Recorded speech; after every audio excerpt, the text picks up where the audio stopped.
back to your oiler here. So it was a small ship, so you had... It was a big ship. It was big. How many guys were on it? About 100. Okay. But for oilers, you don't need it. For an oiler? It's oil tanker. Oil tanker, yeah, okay. It was in the old days it could keep up with the fleet pretty much, but not today. You wouldn't have a chance. And it carries a hell of a lot of oil though. It carries more than a lot of the new ones carried. It's out of service, of course now. Yeah, I think it got to be. You think it's out of service? Yeah, because it was very slow. Is this the one that had the wooden decks? Yep. Oh, you want to tell that story?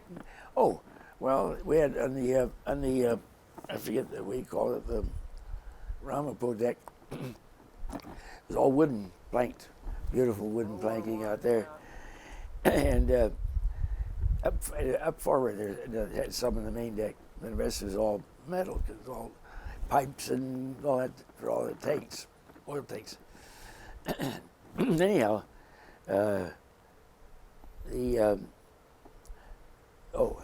we every Friday I think it was work party day, turn 2, and our main thing was the holy stone, the wooden decks.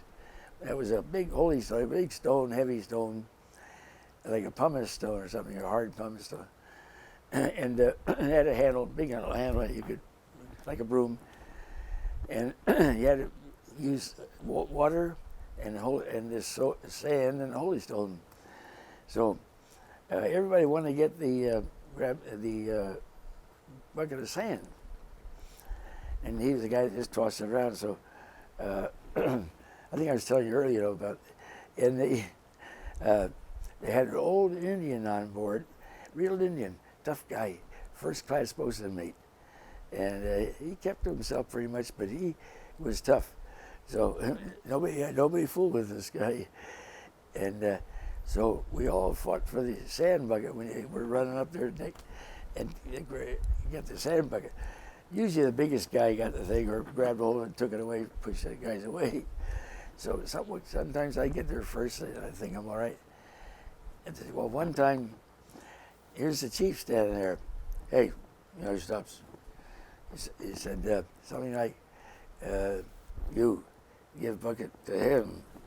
And the guy looks at him and looks at me, he hands the bucket to me.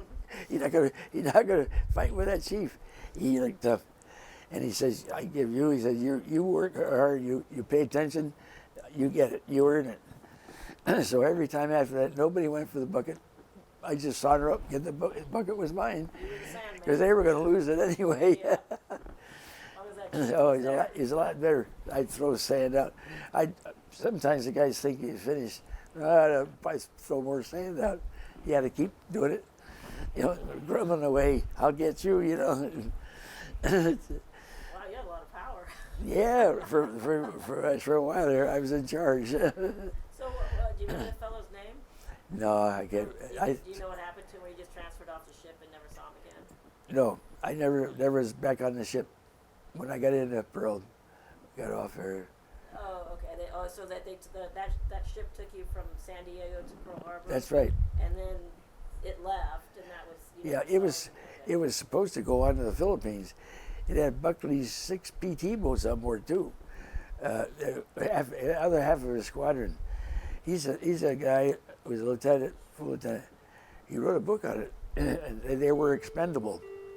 He said in there, if he'd had his other 6 boats, he could have taken care of the Japanese Navy.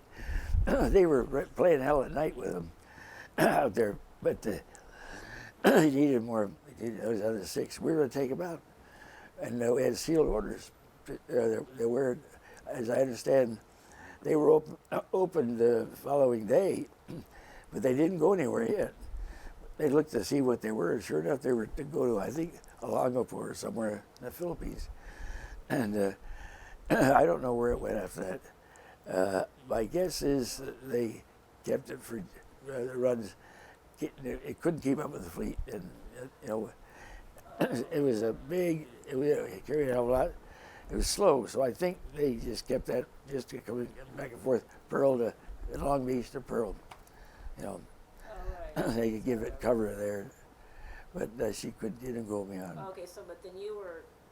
I told transferred you off. Transfer off. You said to stay in Pearl. Yeah, Okay. that's what I transferred. They transferred. I jumped on the. They came in. The guys in the Navy Yard came in with settling torches right away and cutting away. They said, "Get your stuff, your gear, and get out." So the next to us was a heavy cruiser, New Orleans. So we went over there, and Well, who's we? well, three of us. Oh, The okay. three of us that were on was transfer orders. That was transportation for further assignment. So you weren't really the crew of No. the oiler. You were just getting. But we found out they made us the crew too. Oh, yeah, There were you had to no, work anyway. yeah, passenger by foot. You're going to work. So we did, and then a lunch came in the afternoon on Saturday, and took us to Fort Island. Okay. Now I asked you about. Was this the oiler still about the mess hall? Oh yeah, I was starving, and we were on that damn thing about a month. I found out that these big guys, old timers, got the best seats. It was a long mess table, mess benches, and no matter when I came in, I ended up in the far end of the table. Well, the cook, he didn't care. He just brought the stuff from the galley, stepped across the way, and plopped it on the table, and took off. The guys first are all they wanted. Sometimes they wanted to have everything. They just scraped the whole plate, serving plate, dish. And we were kind of starving. You get a piece of bread now and then, and some of the other, but all the good stuff was gone. So we devised, the three of us got a little wondering about what are we going to do. We're really getting hungry. And so we could smell these fried chickens in the galley. So I don't know whose idea it was, what it was, but we went up the next deck over the galley where they these lights. What do you call them? Skylights. Skylights. Thank you. At 94, some of these come slowly to mind. Yeah, eventually I'll think of them, but anyhow, skylight, and they opened for that was a ventilation, and so we had it pretty well open. The chef, there was one chef and one assistant and one baker, I think. That was about it. So anyway, we smelled these chickens. Oh boy, we were dying for them. So what we did, we had a big pan of them. Took them off the stove, set them on the side, all ready to go. Over across to the mess area. So we got a couple of boat hooks, and we got them down there. They're long. They're real long. They went down real nice there. We went up, picked three, one for each of us a chicken. Each of us ate the whole chicken. And the chef came. He was messing around the other side of the galley. It wasn't a big galley, but he was messing his back to it. And for the time, we thought if he caught us, he caught us. Well, he can't do much, just take the chickens. So he didn't see him, but he came back over and he kind of he looked, he was sure there were more chickens in there than that. He never caught on. We did it. How many times did you do that?